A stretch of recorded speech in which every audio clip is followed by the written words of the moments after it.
Welcome to Alex and Annie, the Real Women of Vacation Rentals. I'm Alex, And I'm Annie. and we are here today for the very last first of the month of 2022. Wow, it's unbelievable that we're already in December, Annie. Isn't that crazy? I don't even know what to say. And I think that, just we've been reminiscing over the last year of the podcast and what we've accomplished. And I don't think that we could have foreseen all of the changes that kind of came up for both of us. And we just have been joking about the fact that we both recently took new jobs and at the same time, literally a day apart, started the day apart. And, Literally. and had we been able to plan that, we probably would not have both chosen to change jobs at exactly the same moment. Kind of messed up our calendars, but Yeah. It sounded like a better idea. Not idea. We didn't plan it, but great it idea. sounded like it would be kind of more funny than it's been, and it's been wonderful. But at the same time, yeah, trying to we're both learning a lot of new things and trying to sync new calendars. We need a master of calendars. We figured that out. We Yes. may be looking for a virtual assistant here very soon. That's definitely been a challenge, but we appreciate everybody who's come on the show recently that has also worked with us on scheduling as we've been trying to Yep. figure out the new normal. I mean, this is for me. I've never worked from home before, and anybody Oh, who's that's watched right. our recent episodes, you probably see if you're watching on YouTube, you can see right here. I've got Tito in the office with me, and normally Beamer's up here running around too. So between managing the dogs, I have a completely new respect for people who have worked from home during COVID and post COVID with kids and dogs and all the distractions. And not that they're distracting to me, but just when you're on a call and they start barking, or today we were recording with Francois and Tito started Yeah. going crazy on his rabbit toy. It's just kind of wild, but you never know. But Well, it's it's funny because it's I often like Kylo will bark and I can't mute it out, but like it's every once in a while on one of our episodes, I can oh hear yeah, you can hear him it. bark because there's no way to be able to get him out of it. So I think it Yeah. just becomes part of the charm of Alex and Annie, and now we have dogs on both sides, so we've got the Yeah. just Yeah. a great group of little mascots. That's If only they fun. could So handle our calendars, would be in really this great is shape. very true. Kylo did help me last night with some spreadsheets, but unfortunately he's all paws. And so like his number as data entry was not as clean as I would have liked it, but we'll Yeah. work on it. Yeah. Well, Yeah. this is the holiday first of the month bonus episode. Also, we just had Yeah. Thanksgiving, which was wonderful, and now heading into Christmas. And we on this first of the month episode, of course, this is Simon Says, as per usual. And Simon is going to be coming on here in just a minute.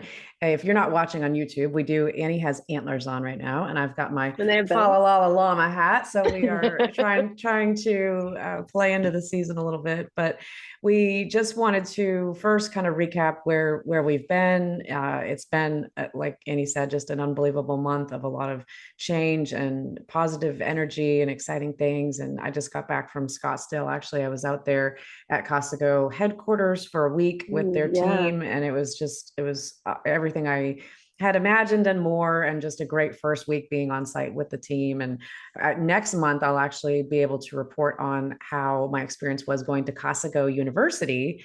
Oh, That nice. I leave for that in about a week, and I'll be down in Rocky Point, Mexico for 2 full weeks learning I'm so Casago's jealous. principles and standards and how they run the business, and just learning exactly like how a franchisee would learn.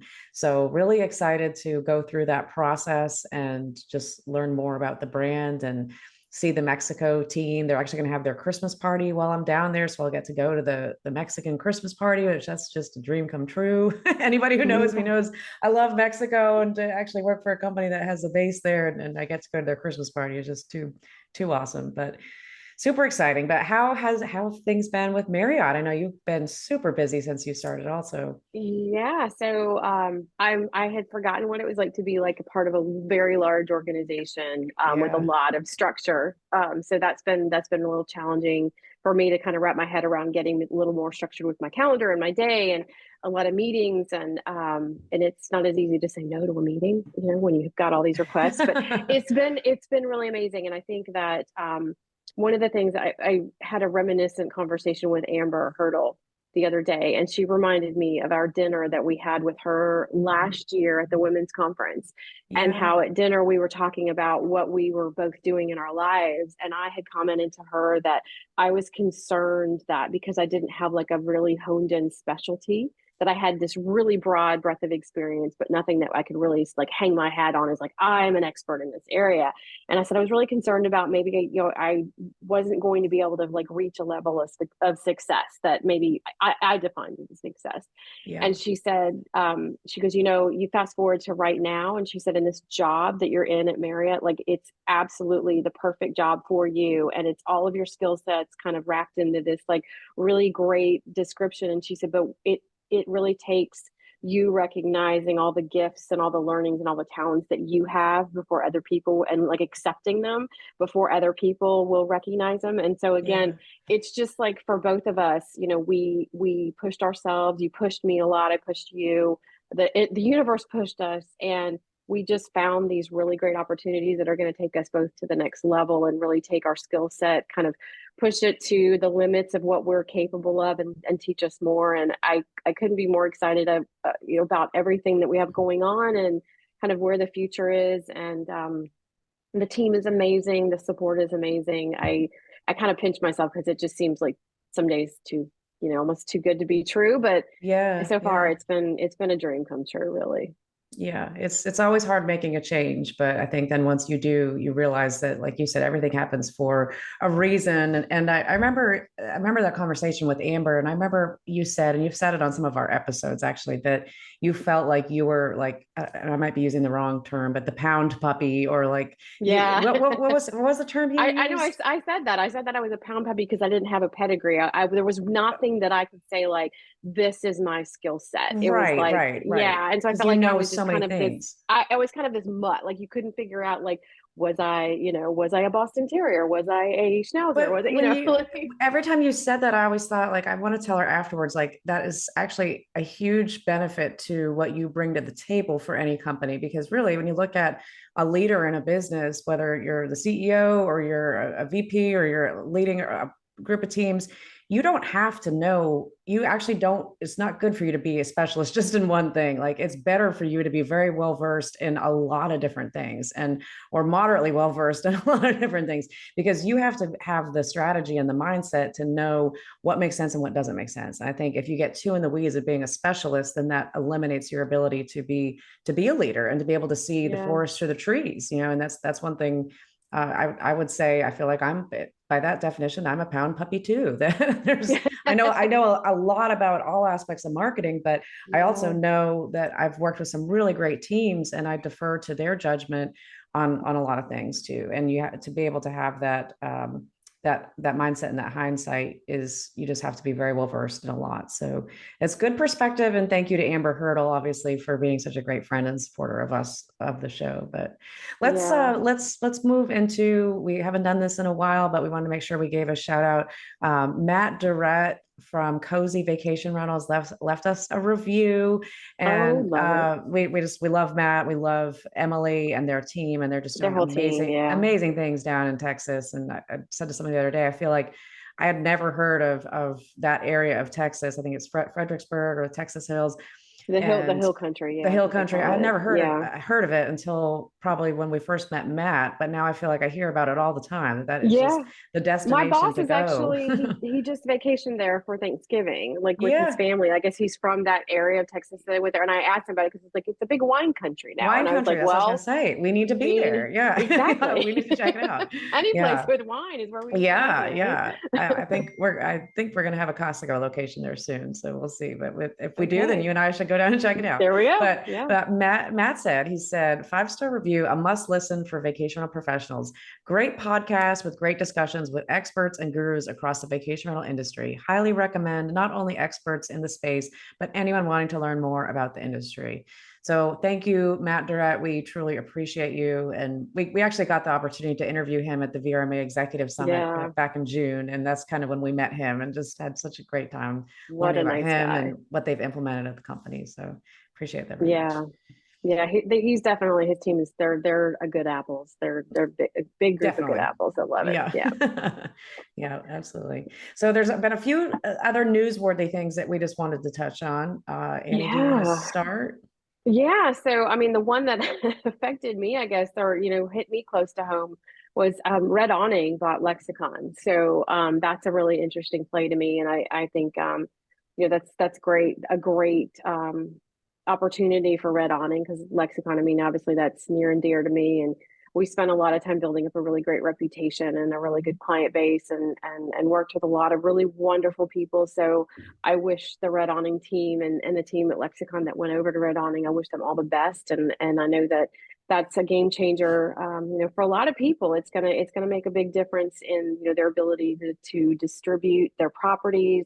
Lexicon was not able to be as agile as I had always wanted us to be. So while it's sad to see them wind down, it is good to see them go to an organization where they can expand and the team can kind of spread their wings and learn more about more distribution and more channels and more kind of depth of account management. So that's exciting, and so we'll be watching that closely, kind of see where it goes, and Yeah. again, wish them luck.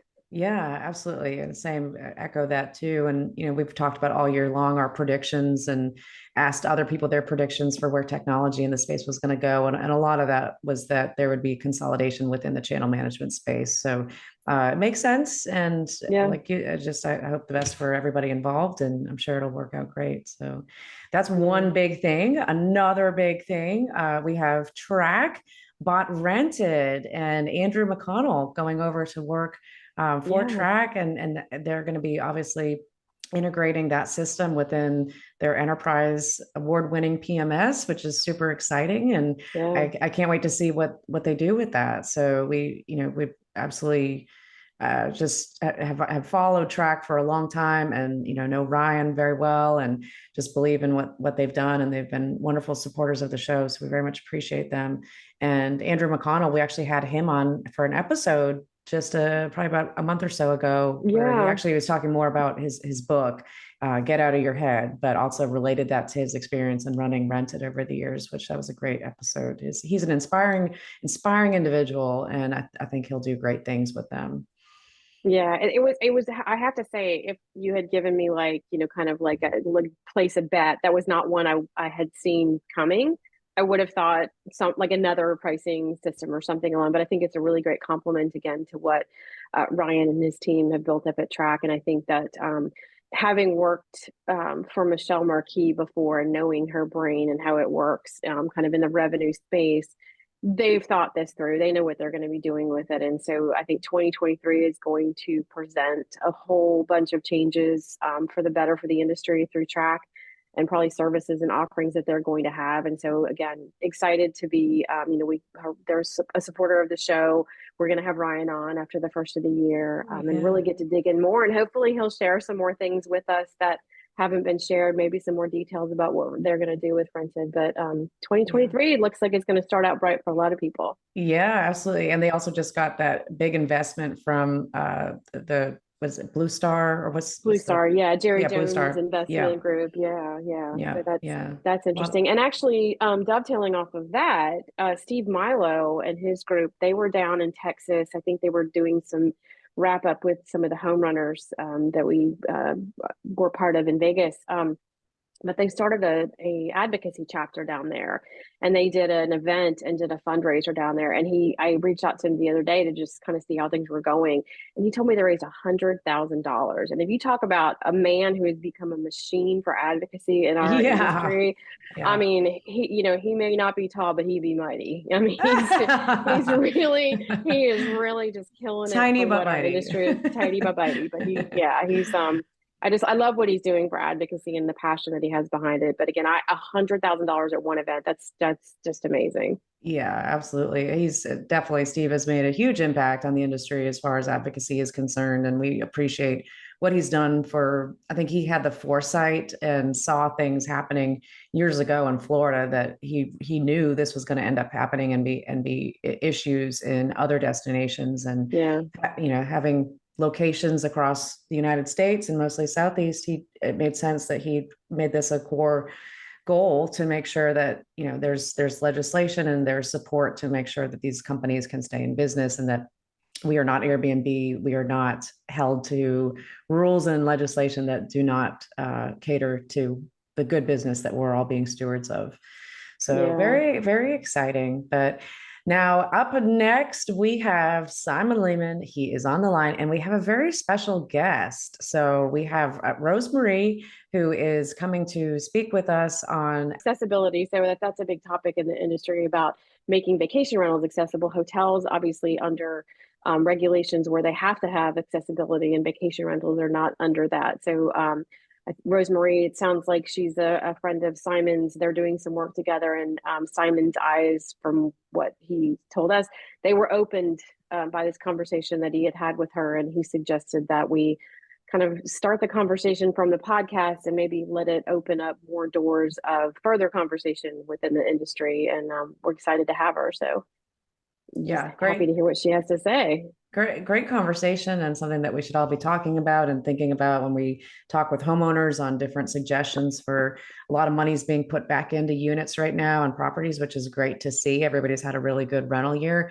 If your homeowners want something that's going to set them apart from the rest of your inventory and the inventory they compete against, being able to check off those accessibility boxes on websites and be able to advertise that is huge. And there's an enormous amount of people that search for accessible vacation rentals and just accommodations in general, and really have a hard time with that. So we very much support her efforts, and it's going to be a pleasure to introduce her in just a minute. So, all right, let's get Simon and Rosemarie.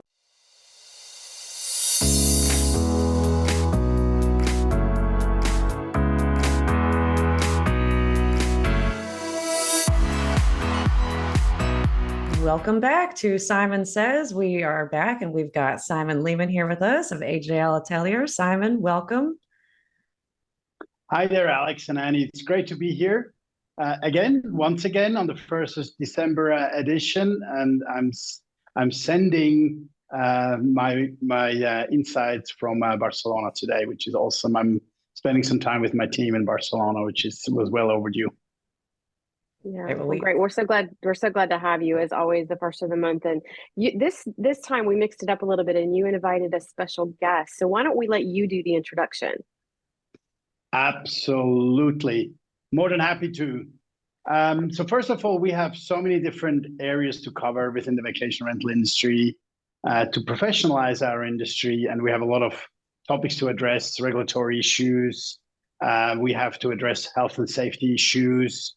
We need to get better with guest experiences and deliver according to the new guests we're now accommodating in vacation rental.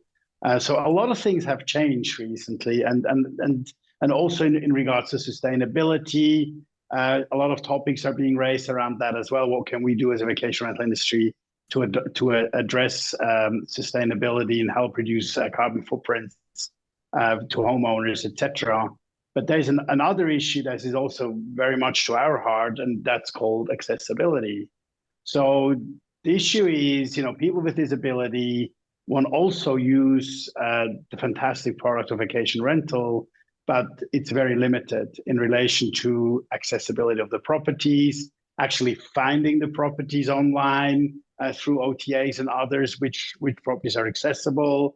Are there filters that you can filter by to find properties? And we have a thought leader with us today, and I decided that for this edition, in this December edition, to have Rosemarie present, who is a great advocate to the topic of accessibility. And we have met her a couple of weeks ago here in Barcelona, and we had calls together and really shared a lot of common interest and understanding to the topic of accessibility for people with disabilities, and what can we do in the vacation rental industry to get that improved. And for that, I decided to invite Rosemarie to Simon Says. And please, Rosemarie, why don't you just introduce yourself as well? Well, thank you, Simon, for inviting me. It's a pleasure to be here. I'm speaking to you from my home in Columbus, Ohio. I'm seated in my wheelchair. My specialty is universal design and accessible design.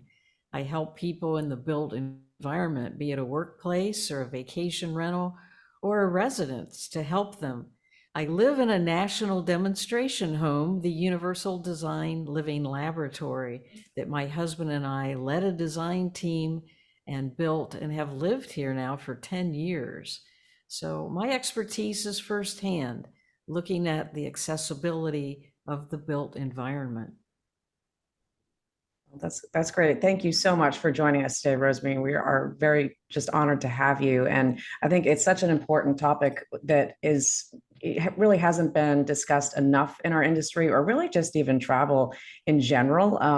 It is very hard in a lot of the places that we go that are not accessible in the way that they need to be. So I think this is great that hopefully we're being able to shed a little bit of light on this and hopefully help guide people. But I know in businesses that I've been part of, whenever we would tell homeowners that they needed to make remodels on their properties, we would suggest, if you're going to have to do that, that you look at making them accessible at that same time, because that also opens up a whole new category of guests that really makes your unit stand out too. So beyond being able to help people, it's actually a really great thing for homeowners. Absolutely. And, let us get this conversation kicked off. As, I think one of the biggest challenges that we have as a vacation rental industry, that primarily we're dealing with second homeowners, right? But I would like to start the topic with institutional owners. And I totally agree with you, Alex, to say, okay, what does that mean for institutional purpose-built vacation rentals? Because that's where it can already get improved when purpose-built properties are out there, to say, hey, they also need to be accessible for permit reasons, for like providing permits, etc. That you can already start. I use the word regulation, which is not a great word in our industry right now, but I think that's one of the angles to sort of improve the situation. But I think one thing I'd love to debate before we go further is, would love to ask Rosemarie, how you see the current environment when we just look at from your lens onto the vacation rental industry, and how do you view us to that topic? Mm-hmm. Well, how I view it and how people with disabilities view it may be different. This is my own personal experience. As I look for a place to rent for a vacation, and I go to a website and I need some special accommodations due to the wheelchair. So if I go to certain websites, there might be some filters there. But then other websites have no filters there. And it's very, very cumbersome for me to pick a city and to say, this is where I'm going, and I would like to have a vacation rental with a pathway that's going to allow me to roll, with a place for me to park, for my van to get out of the van, for doors that are wide enough and no steps to get in, the threshold being very low, so I don't have to do a wheelie to come in, and that it's all on one floor, preferably, or there's an elevator if the bedrooms and bathrooms are all upstairs. And for me, I have difficulty transferring into a bathtub to take a bath or a shower, so I prefer the curbless or roll-in showers. So I'm not asking for a lot. I'm just asking for the ability to park my van, get out of my van, have a pathway that's level and sturdy enough to get me to the front door or the side door or the back door, to be able to roll in and to maneuver through that living space, be it the living room and the kitchen, and hopefully there's a bedroom on that first floor and a nice bathroom with a roll-in shower. Is that too much to ask? Now, how do I find these properties? Right.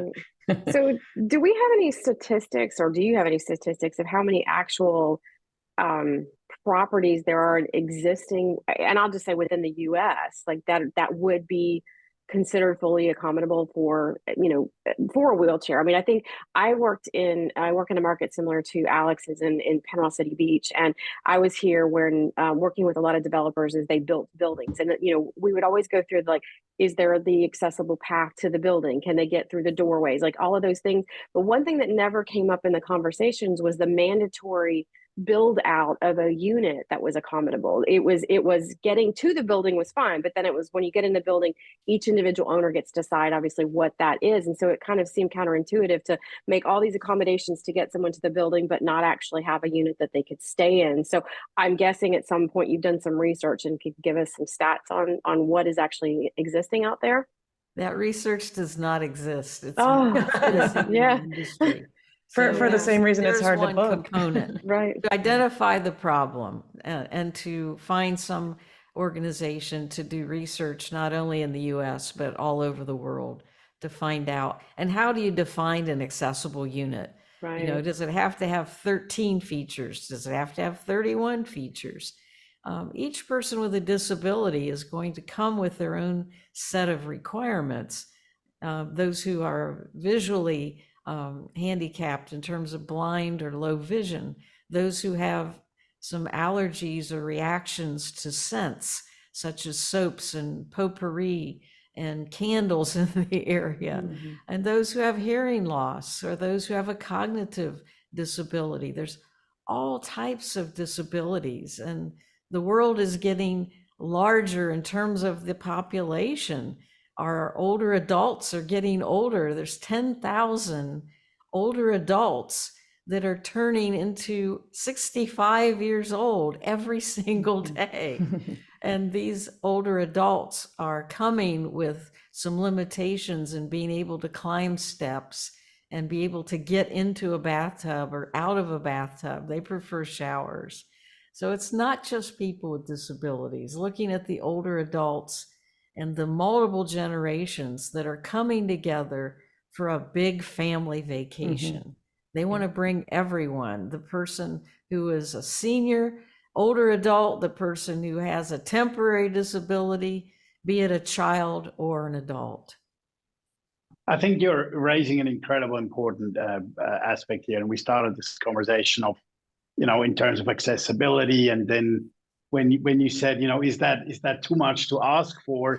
Maybe for an individual homeowner, yes, it is. But I think you're that's something that I want to talk quickly about later. Also benchmarking other hospitality verticals, etc. as well. And really, what is the need out there, and the opportunities? As we know, we obviously want equal treatment and everything else. But at the end of the day, it's also a commercial decision for many people to make such changes, etc. But I think you're addressing the other points. I think that's very, very valuable, and also not necessarily disabilities, temporary disabilities, but a blind person, somebody who needs a dog. We discussed that in our call together, Rosemarie, which was an eye opener for me as well. Maybe you want to share something like that with us, because there's obviously a lot of homes that are dogs are not allowed, but in that particular case, because the person actually it's not a pet friend, it's actually right. They work. A work friend. Yeah. Why don't you allude on that a little bit, Rosemarie? I find that very interesting as well. Well, in the United States, we have the Americans with Disabilities Act that was passed in 1990. As part of that, vacation rental homeowners must abide by the ADA because of the situation of their renting to the public. And one of those accommodations is for the service animal, and typically it's a dog. So by law, they must allow a person with a disability who needs the service animal to support them in some way due to their disability. They don't have to have a license. There is no such thing as a licensed service dog. It could be a therapy dog. It could be a dog that picks things up for them. It could be a dog that alerts them when their blood sugar is low for diabetes, or about to have a seizure for epilepsy. So in no way should any homeowner be able to say, you cannot bring a service dog in, or say, I'm going to charge you more if you bring a service dog in. Now, granted, if the service dog does cause damage after the fact, that homeowner is liable for any damages, but on the front end, they should be totally welcomed and having the ability then a space for that service dog as a relief station, and possibly a small area for a little bed or a big bed if it's a big dog, so that the dog has a place to lay down and rest, and maybe some dishwasher safe water bowl and a food bowl for the person. But the owners will be bringing things with them. They'll bring food, and oftentimes they bring their own food and water bowls with them. So having a couple of plastic bags for taking care of the yard waste and a place for the service animal, be it outside, or do you have a inside relief station that might be something different in terms of puppy pads? There's all kinds of things out there. I find that extremely interesting, and for me, this was a massive eye opener. And I think most of the audience who listen to us, they probably are not aware of this fact that actually you need to accept these service dogs in the property as well. And I think that's something that I felt, hey, this is fundamental actually, and totally underestimated. Mm-hmm.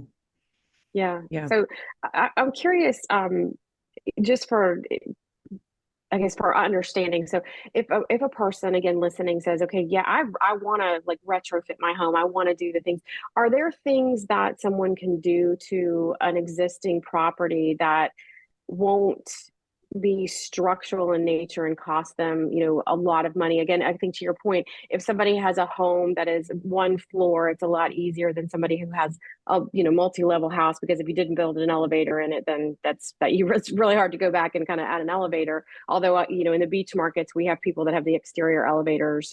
Not that you want to go outside in the middle of the night to go upstairs, but do you have a list or a resource for people if they wanted to go in and make some modifications to their home to make themselves more accessible? Yes, I do. I have the Universal Design Toolkit is my book. You can go to universaldesign-toolkit.com and get it as a PDF, or go to Amazon. And I also have a free chapter, and you can get that at my website, udll.com. And that's a list of the universal design features in my home, room by room. And then you can take a virtual tour of our home on the udll.com website to actually see these features. Now, granted, this is a luxury custom home that was designed with the intent of universal design, which is way beyond the Americans with Disabilities Act. We're looking at the design of products and the design of the space that's usable by all people to the greatest extent possible without specialized design. So that's one conversation, is looking at it from a new build component. Now let's look at it from an aspect of a home that is existing. What are some low cost but high impact investments? $50, for example. What can you get for $50 that would impact the ability of someone getting into the room because of the door being wider now? So as you're looking at the width of that doorway, is it at least 32 inches with the door open so that someone can have the clearance for their walker or their wheelchair to get into the exterior doors and the interior? If it is less than that, that $50 investment is from either going online and buying it or going to your hardware store and get some swing away hinges. These are hinges that will replace the door hinges on your existing door that can give you from 2 to 5 more inches of clearance. Oh, wow. Because that door now swings to the side, closer to the other wall, giving you that space to get into the home, the apartment, the condo, the bathroom, the bedroom. So that would be my first suggestion, is those swing away or clear view, whatever you're looking at. You can search online and get those delivered very quickly.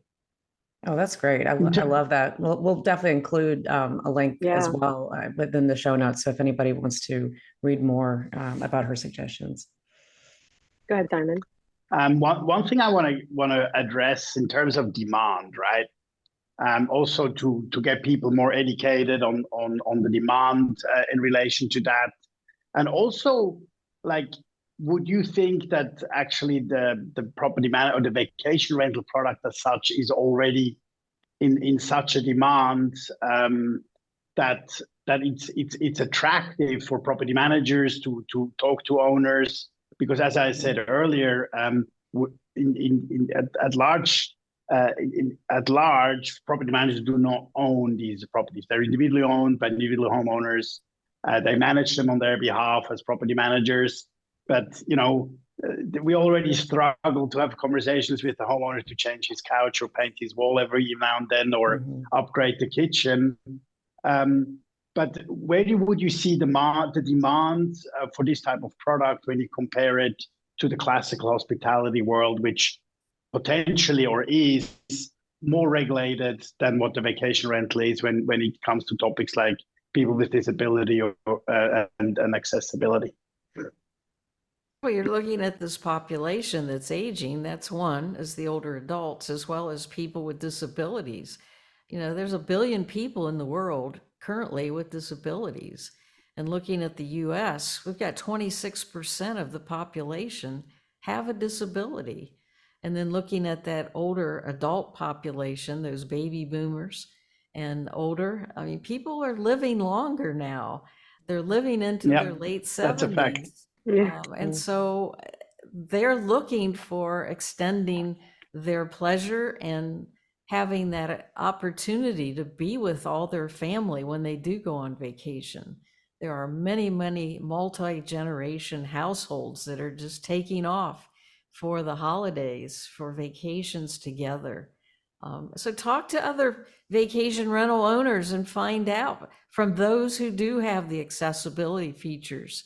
Get some case studies, get some partners involved with sharing the business sense of what that investment did for them to open up a world of difference in the way it's rented and the repeat business.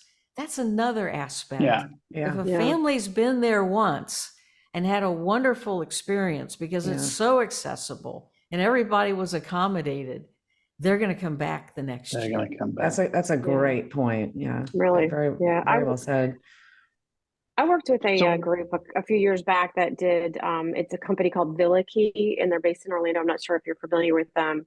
The lady is Alice Horn and her husband, Max, that's their son. Princiata is the husband's name. But they found a need for people coming to Orlando that had kids or family members with autism, and like just from the whole spectrum, and it ranged, from mild to very severe. And they went through an exhaustive kind of development of a program where people could retrofit their homes and make their homes more friendly. And it was some of it was very simple things as a matter of paint colors or colors, the housewares that they had, the textures that were in units. But they went very deep into it and actually added on some things, I think, with general disabilities and stuff. And so I really applauded them, and it really spoke to me because I worked with a lot of children growing up that were in the Special Olympics. So again, very wide spectrum of disabilities. But I don't know of anybody else out there that's focused on it from a rental perspective. And I don't know, are there a few that maybe you could give us that we could list out? I mean, we'd certainly want to highlight anybody in the industry that is focused on providing accommodations for this segment and help get the word out there. Well, let's take a look at another industry, and that would be the cruise industry. Take a look at Royal Caribbean and what they've done.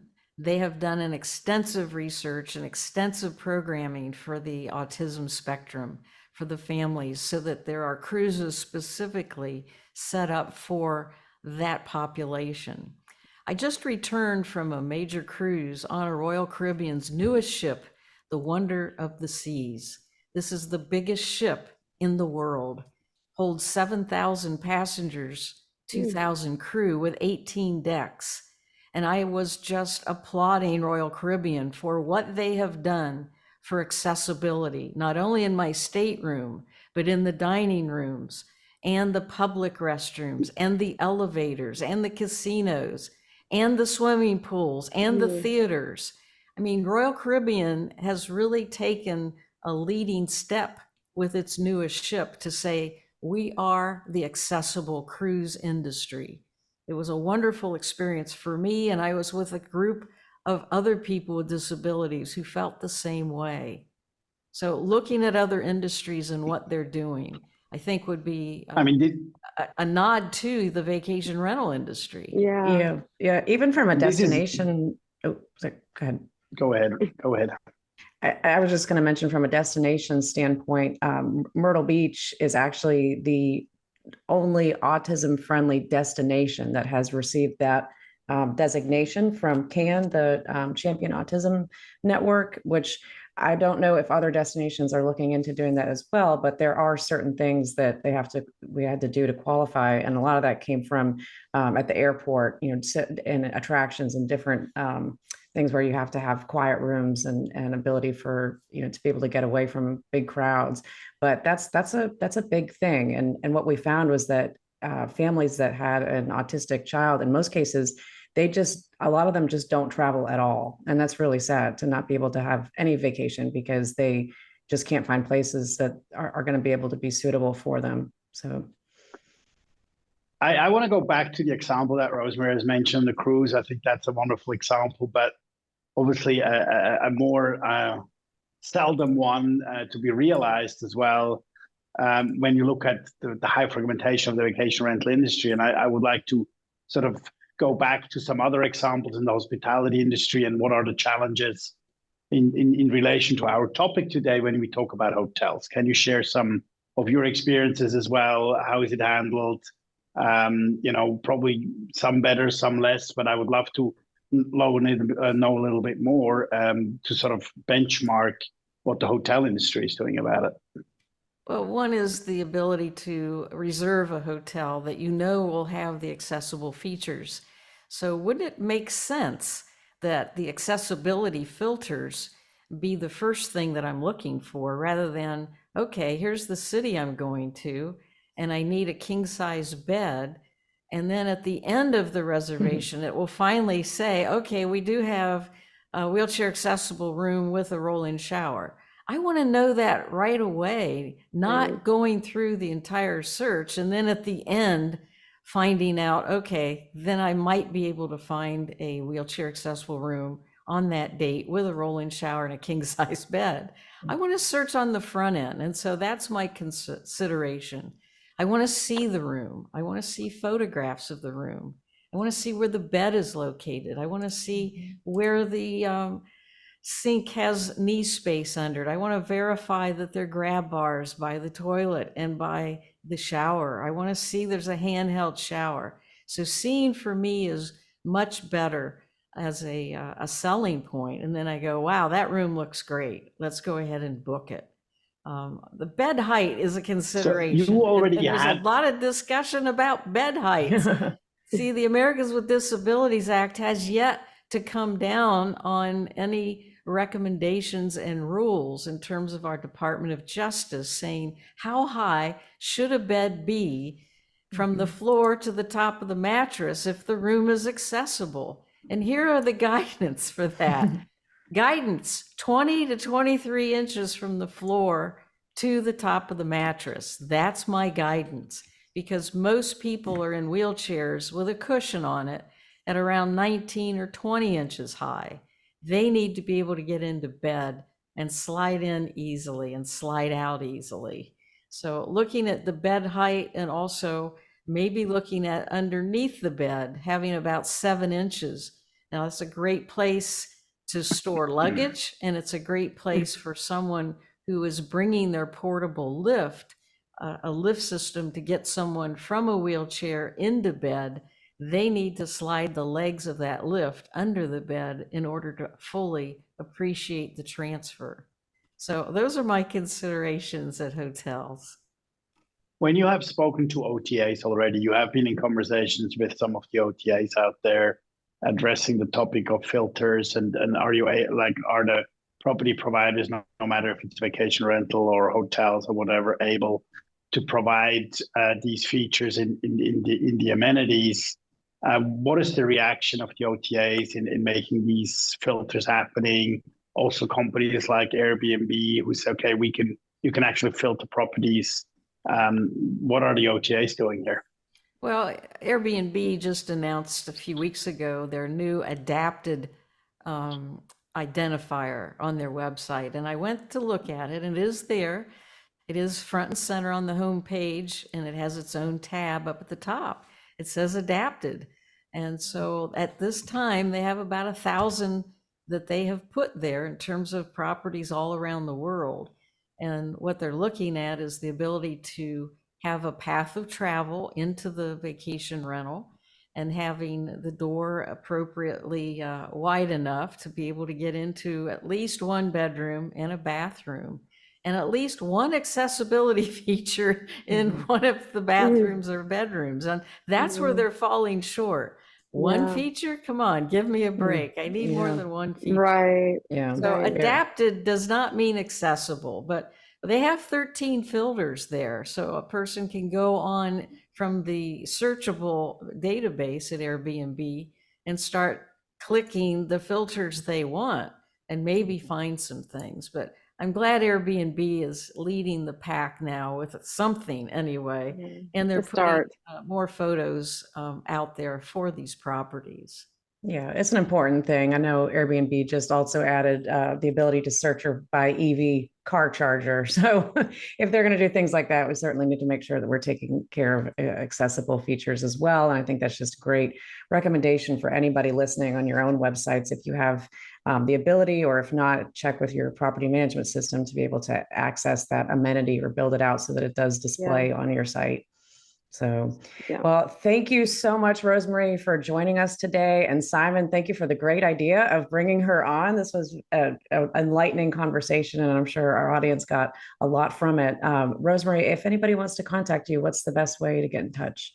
It's real simple. It's Rosemarie, Rosemarie, at rosemariespeaks.com. Rosemarie at rosemariespeaks.com. Wonderful. Well, thank you, Rosemarie.